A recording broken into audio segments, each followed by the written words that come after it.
All right, I want to start this lesson by giving all glory, honor, and praise to Yahweh, Bahashem, Yahweh Shai, Bahashem, Rekah Kwadash. Double honors to the elders and the apostles and teachers and wise men of great millstone that I learned this truth from through the spirit and power of Yahweh, Bahashem, Yahweh Shai. Salutations out there to the elect. All right, I want to do a quick lesson going into this video I came across that gives you an example of how fearful it is to fall into the hands of the living power. So let's start with that scripture and then I'll play the video. This is Hebrews 10 and 31. It says, "It is a fearful thing to fall into the hands of the living power, because when the Lord sends judgment upon a person, whether it's to scare them or to unalive them, it's a fearful thing to fall into his hands."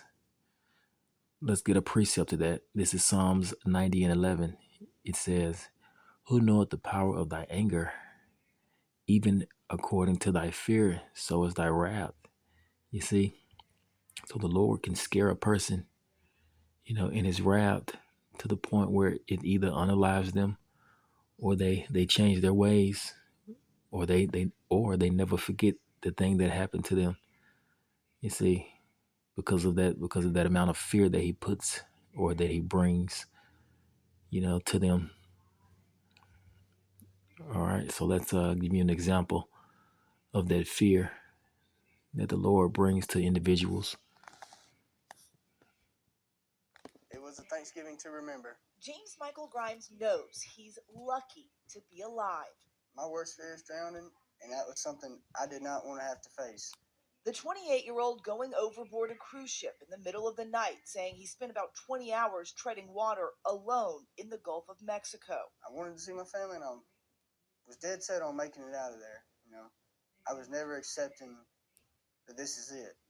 This is going to be the end of my life. It was supposed to be a Thanksgiving celebration. James Michael and 18 of his family members boarding the Carnival Valor last Wednesday in New Orleans. We were just hanging out, having a good time, watching some live music. That's pretty much it. Yeah. Did you have a few drinks? I had during the day, and I'd actually did like an air guitar solo, and there was a competition they were doing, and I'd won it, so I'd won a free drink, so I had that.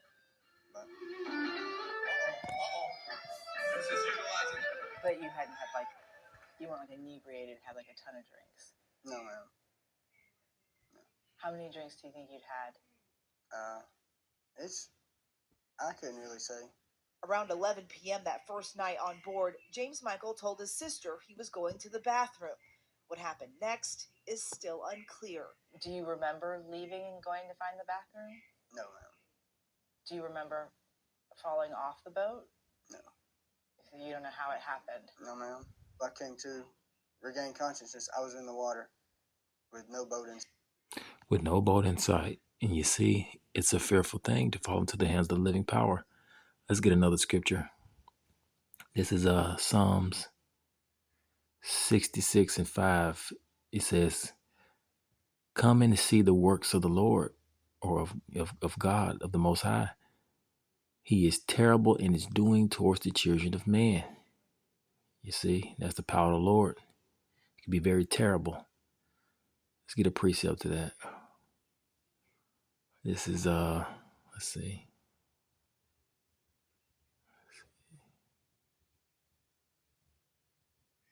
Let's see.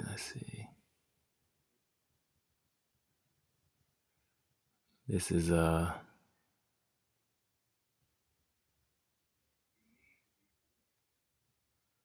is Psalms 46 and 8. It says, "Come and behold the works of the Lord, whose name is Yahweh.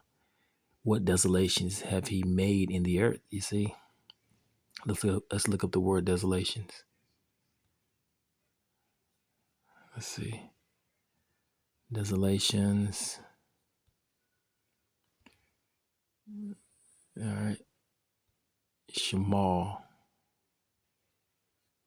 Salakia. I want to play the let's see, let's play. Strong's H 8047. Shema. Shema. It says astonishment, Desolation, desolate, waste, wonderful. It says waste, horror. You see? So that event that happened to that guy, it was a horror. You see, the Lord brought horror to him. You see, appallment. You see? So, let's see. Horror, astonishment. So the Lord brought astonishment and horror to that guy. Let's read it again. This is Psalms 46 and 8. Come and behold the works of the Lord, what desolations or astonishments or horrors he have made in the earth. You see? And this is one of the works which he did, which he brought up on horror. He brought up on this guy horror and astonishment. Let's continue the video. Inside. So, the boat? No. So you don't know how it happened? No, ma'am. I came to regain consciousness. I was in the water with no boat in sight. So, you, for a while, were passed out in the water? Yes, ma'am. Yep. And I can't float myself, even when I'm trying to. So there had to be, the Lord was with me when I was out there, because something was holding me up the whole time while I was passed out. The next day, when he hadn't returned to his cabin, his family alerted the ship's crew.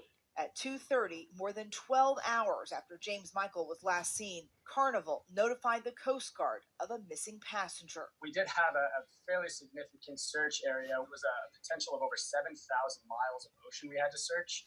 James Michael was alone in an area known to be a feeding ground for sharks. I thought it was a shark. I was swimming in one direction, and I looked around, and I seen it at the corner of my eye. And it came up on me really quick. I went under, and I could see it. And it wasn't a shark, I don't believe. But it had more like a flat mouth. And it came up and bumped one of my legs, and I kicked it with the other leg. It scared me, not knowing what it was. Or, at the time, how big it was. All I could see was a fin. The avid outdoorsman tried to stay positive and calm. Exhausted and hungry, he ate what he could find to maintain his energy. A stick come floating by. Looked like bamboo. So I started eating on it. And it actually, I'm not going to say it tasted good, but it gave some type of flavor in my mouth other than salt water. Was there any point while you were out there where you thought, I don't know how much longer I can keep doing this? When it started getting back towards nighttime again, the water started getting colder. At that time, I thought, how much longer am I going to have to be out here? Yeah, but you just kept swimming? Yes, ma'am. The fall didn't kill me. Sea creatures didn't eat me.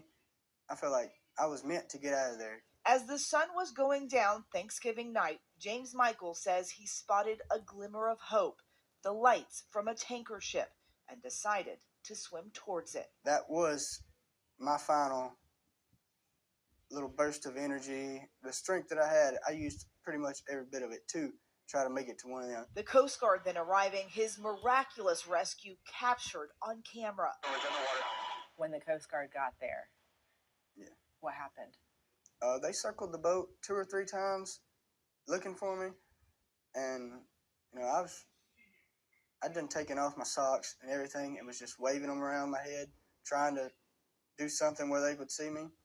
And when that light finally hit me, somehow I heard, "We got him." And I seen a guy coming down from that helicopter, and it was coming towards me. Right then I thought, man, I see the light. When the Coast Guard guy showed up in the water, what'd you say to him? Well, the first thing I actually told him was, I don't have any clothes on. Because I didn't.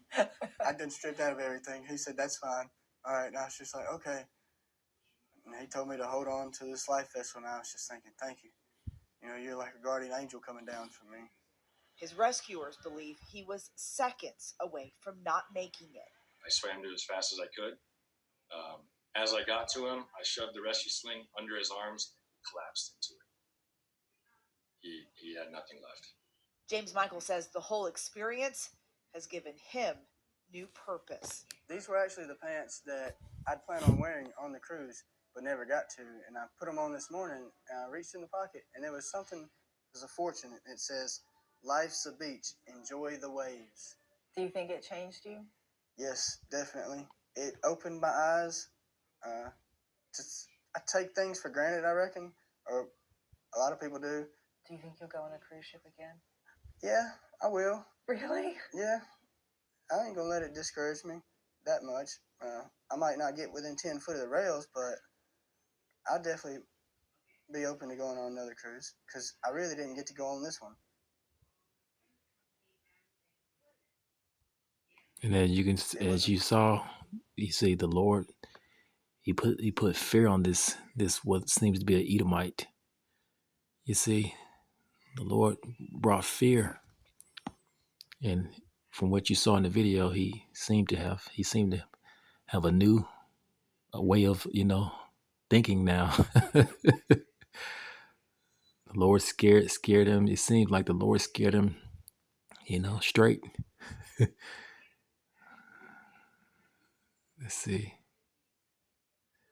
Let's see if I can get another scripture. Well, let's end with this scripture right here in Amos 3:6, one of my favorite scriptures. All right, it says, "Shall a trumpet be blown in the city?" Let's see. Well, as a matter of fact, let's see.